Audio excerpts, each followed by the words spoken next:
علمنا سيدنا أبو أيوب الأنصاري رضي الله تعالى عنه في غزوة من الغزوات كادوا يصلون فيها إلى القسطنطينية التي فتحت بعد قرون طويلة من ذلك التاريخ. كان على رأس فرقة كبيرة من مصر سيدنا عقبة بن عامر رضي الله تعالى عنه، وكان على رأس أهل الشام فضالة بن عبيد، وكان الرومان أعدادا هائلة كبيرة. يقول الراوي: اصطف الفريقان للقتال، المسلمون والرومان، اصطفوا صفان عظيمان، فخرج رجل من المسلمين قد عصب رأسه بعصابته وركب فرسه وانطلق كالسهم حتى دخل وحده في صفوف الأعداء فأبلى بلاء عظيما وقتل مقتلة لم يسبق لها مثيل في معرفة المسلمين وتاريخهم، ثم رجع رضي الله تعالى عنه سالما مسلما. فقال الناس: كيف يلقي هذا بنفسه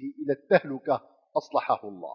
فقال سيدنا أبو أيوب الأنصاري: يا هؤلاء، لا تغلطوا في كتاب الله ولا تخطئوا في دين الله، لقد نزلت هذه الآية فينا معشر الأنصار.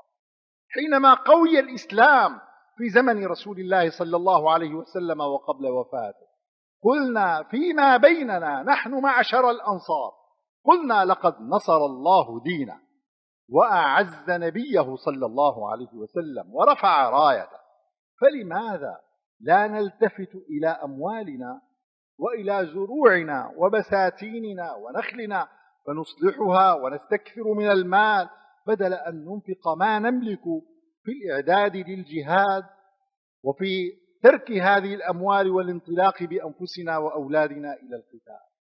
قال: كنا نحدث أنفسنا هذا الحديث، فجاءنا رسول الله صلى الله عليه وسلم فقال: إن الله تبارك وتعالى يقول لكم: وأنفقوا في سبيل الله ولا تلقوا بأيديكم إلى التهلكة. وأنفقوا في سبيل الله ولا تلقوا بأيديكم إلى التهلكة. وعلمنا بذلك أن التهلكة أن نركن إلى الدنيا لمجرد الدنيا، وأن نستكثر من هذا المتاع لأجل التمتع بالمتاع، وأمرنا أن نسعى في هذه الدنيا لننفقها في سبيل الله، في سبيل الإعداد للمعارك، في سبيل خوض الحروب لرفع راية الله سبحانه وتعالى والجهاد في سبيله وسبيل رسوله صلى الله عليه وسلم. لا يكون المؤمن مؤمنا إلا أن يفعل ذلك، فإن لم يفعل ذلك فقد ألقى بنفسه إلى التهلكة.